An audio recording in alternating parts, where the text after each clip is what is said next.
Welcome to Bayhill Studio. Today I have teamed up with the Flannel Queen. This is the ultimate shop for all flannel, and I absolutely love this shop. And we are making self-binding receiving blankets. This is a super easy project, 30 minutes. Everything that you see, all the fabrics that you see in this tutorial are going to be available in kits at theflannelqueen.com. I will put a link in the description below for that. And I'm going to show you these blankets, and I just wanted to give you a heads up. This is the easiest project, probably 30 minutes, like I said, uses just 2 pieces of fabric, and it creates its own binding or border, however you want to look at it.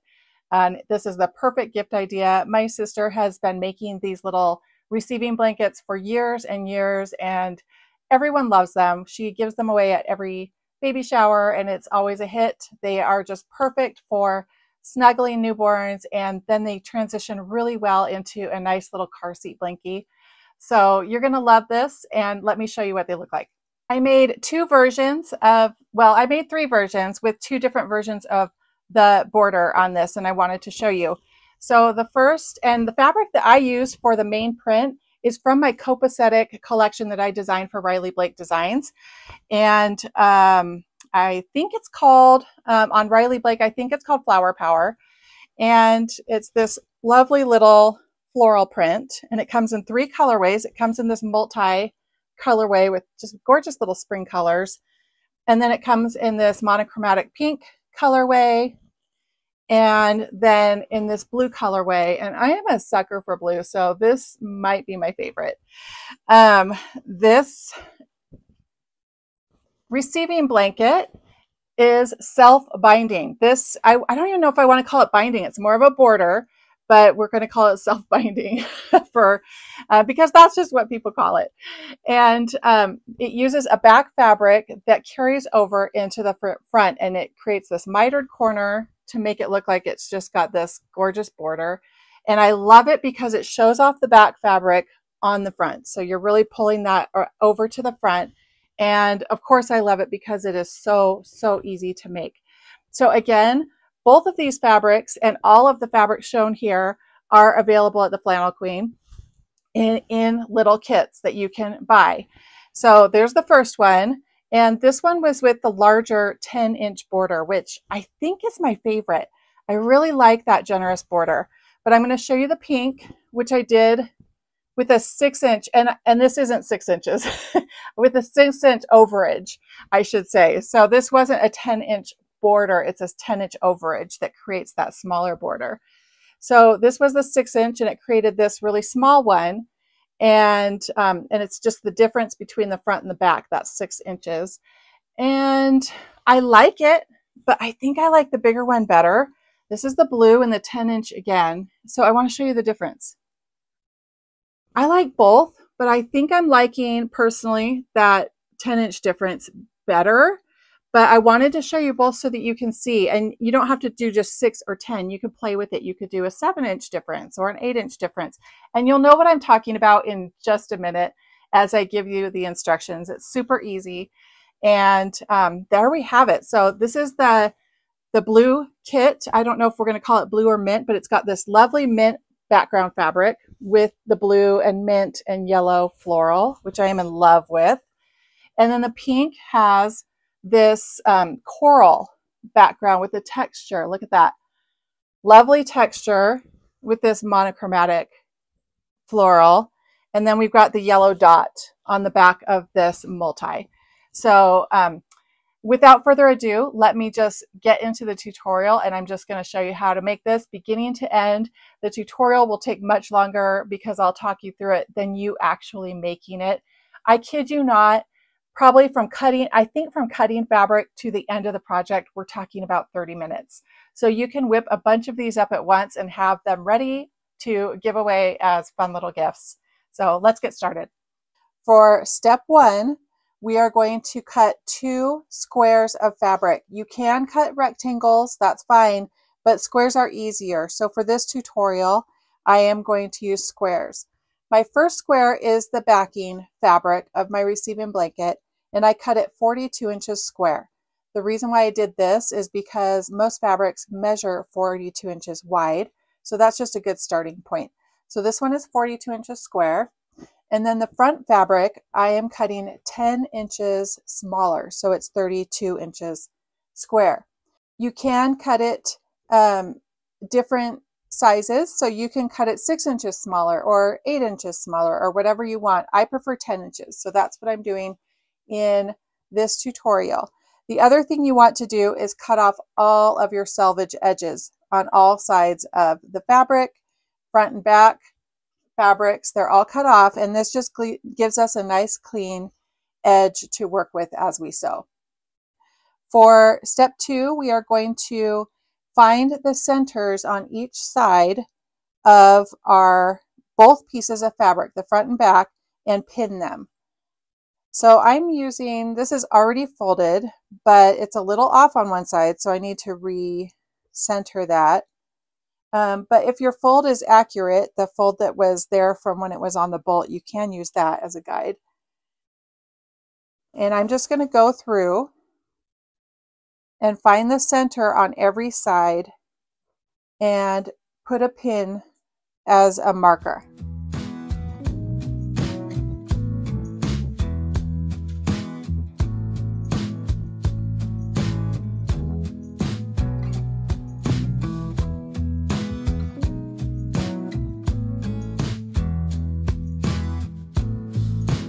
Now we're going to sew our sides together, and in order to do that, I am going to take the pins that I marked and match up one pin to each side.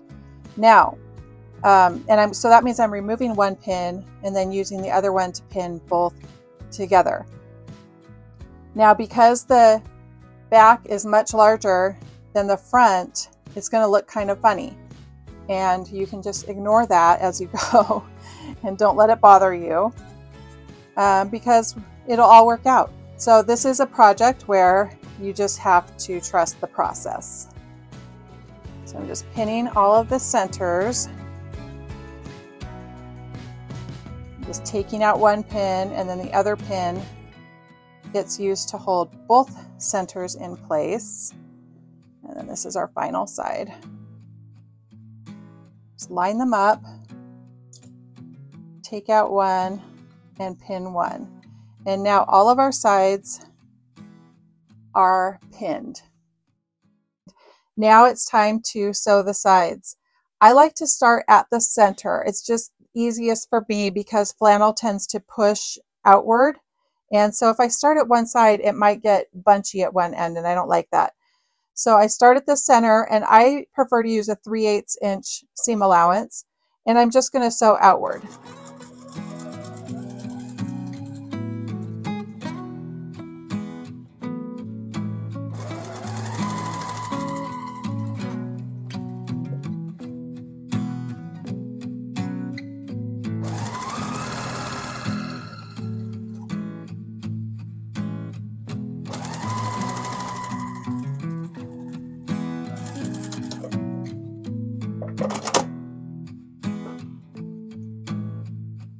Now you want to leave 1/4 inch at the end, and I didn't leave quite enough, so I'm actually going to unpick just a few stitches here. There we go. And I'm just going to reinforce that real quick.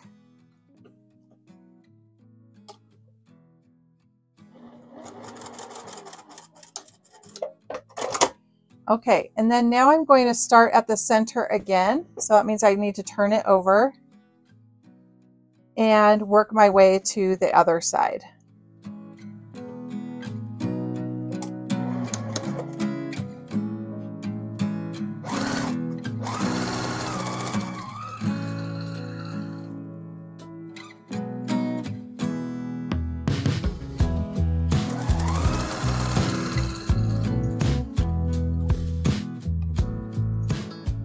Now on this side, I can't see the 1/4 inch mark as well, so I'm just going to mark it ahead of time with a pencil, and I do just eyeball it.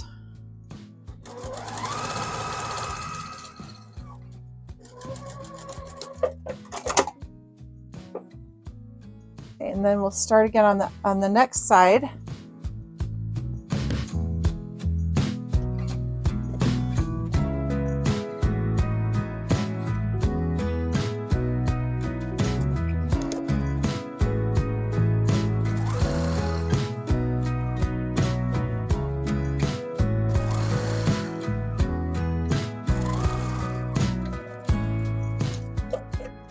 Again, stopping 1/4 inch before the end. Now this side is going to meet the other side that I already sewed, so I'll show you how that works.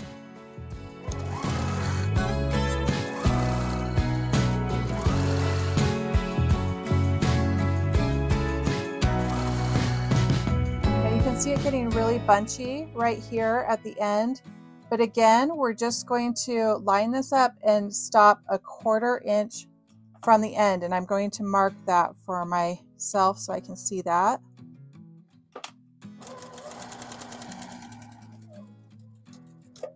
And just be careful not to stitch over the other fabric. So now I've got this triangle here, and that's how it's supposed to look.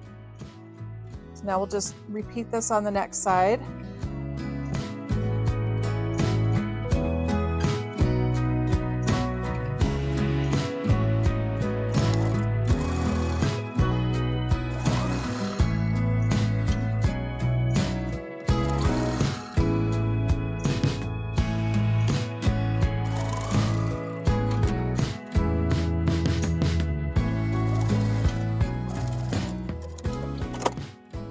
So we sew from the center to the side, stopping 1/4 inch before the end. Then I turn it, start at the center again, using a 3/8 inch seam allowance, work my way to the other side, again stopping 1/4 inch before the end, but you're going to be careful not to sew over that fabric that's going to be bunched up at the end.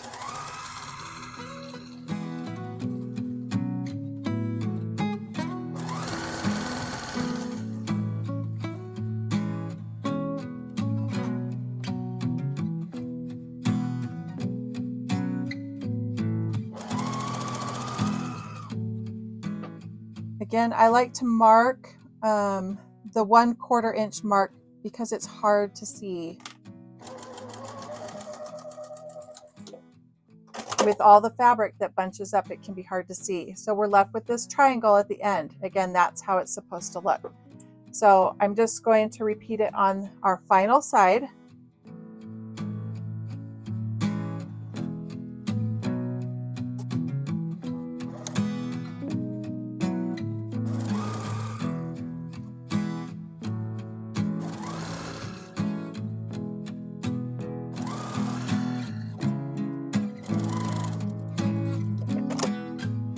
Then we turn it over, find our center point,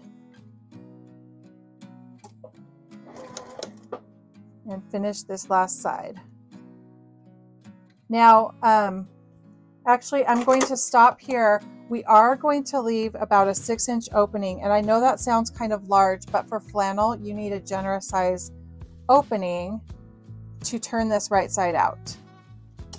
So on this last side, I'm just leaving the center point alone, and I'm going to start further down so I have that opening.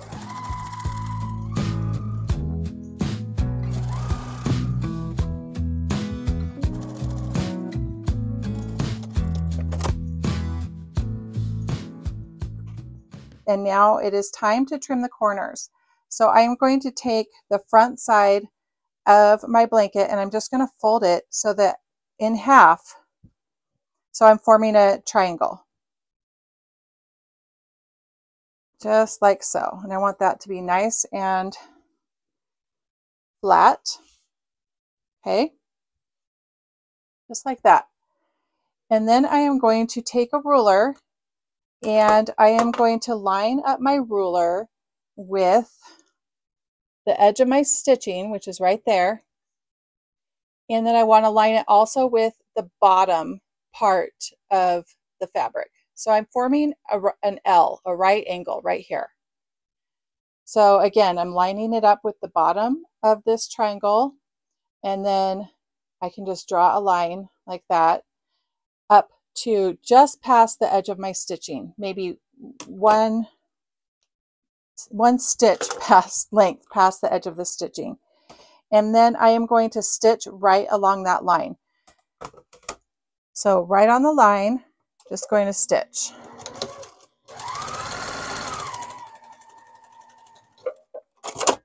And then I'm going to trim just about 1/4 of an inch past.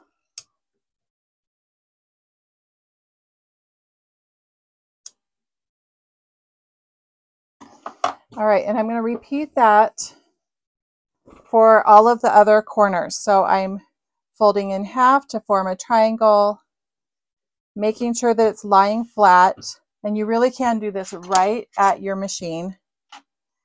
And line up your edge with the bottom and just past your stitching, your last stitch. And then we stitch right along that line.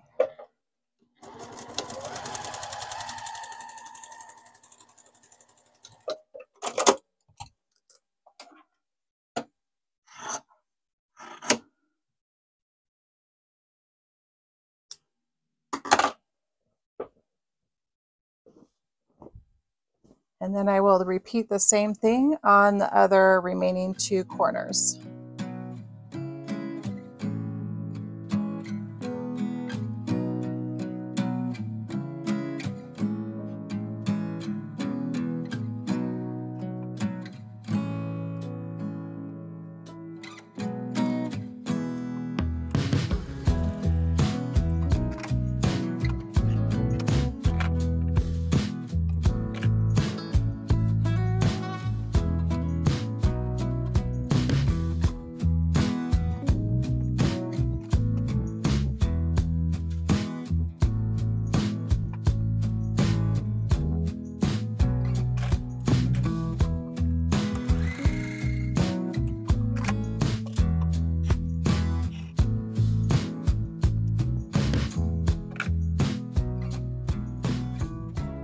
Now it's time to turn our blanket right side out. And so you need to find the opening, which is on one of these sides. Here we go. And for this, you're going to reach in and grab a corner and just pull it out. Now, one thing that you can do is cut that corner at an angle to the stitching to reduce bulk. And that will just help it when you turn it right side out, that you'll have less bulk going on. So I'm just doing that on each of my corners.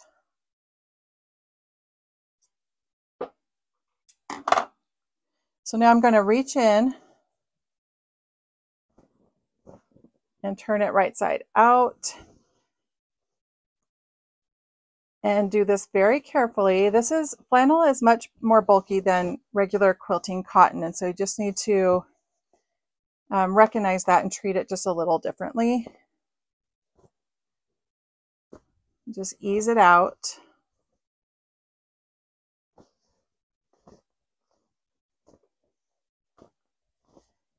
And at this point, you can take a chopstick, or I have this turning tool, and I like to go into each of my corners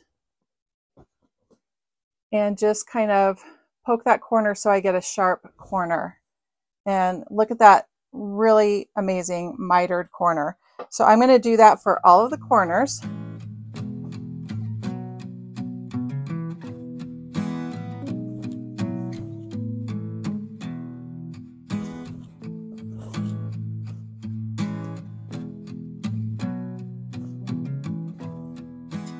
Okay, and now it's time to just take this to the ironing board and press it. After everything is pressed, it's time to top stitch, and that holds the front and back together, and so that when you wash it, it doesn't slip all over the place. I like to start in the area where I have that opening, that 6-inch opening. And I just want to backtrack and say that when I press, I like to press, as I press, I like to make sure that the seam inside of here is going towards the center so that I can top stitch right over that seam. I just like the look and feel of that. You don't have to do that, but I just wanted to mention that that's how I like to do it. So I'm going to start just before my opening, and I'm just top stitching. So I'm going about a 1/4 inch, maybe a scant 1/4 inch past this edge right here.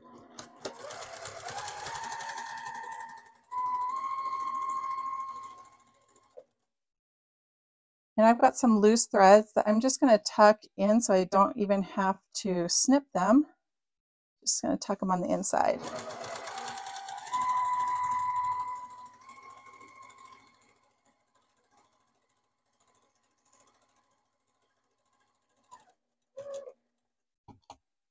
About a 1/4 inch before you reach the end, just keep your needle in and pivot.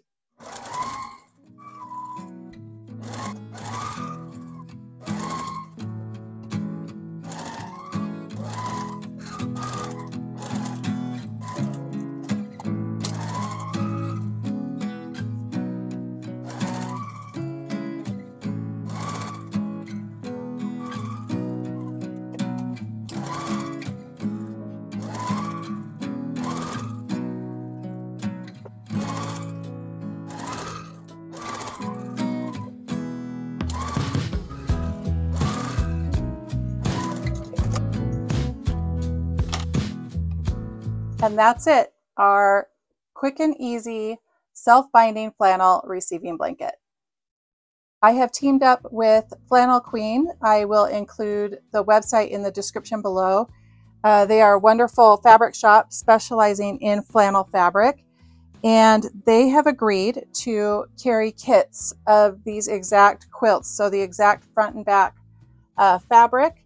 If you like what you see, then you can get the exact fabrics at the Flannel Queen. And if you are seeing this, you know, years in the future and that fabric is long gone, I'm sure that if you reach out, they will be able to put together specific kits for you for this project with the right measurements of fabric and everything. And I also want to point out that these two quilts, or I'm so used to saying quilts, these two receiving blankets I did with the 10-inch difference. So the back fabric was 10 inches larger than the front. And I want you to see how that looks compared to this one where I did a 6-inch. And it still looks nice, but I will say I like the 10-inch better. So I want you to see the difference so that you can decide for yourself what you like better. And I really like how the self-binding really highlights that back fabric on the front. And then again, here's that smaller binding there. So you decide for yourself. You can play around with it and experiment. I would probably not go larger than 10 inches, but you could go down as low as 6 inches and get this nice little border here.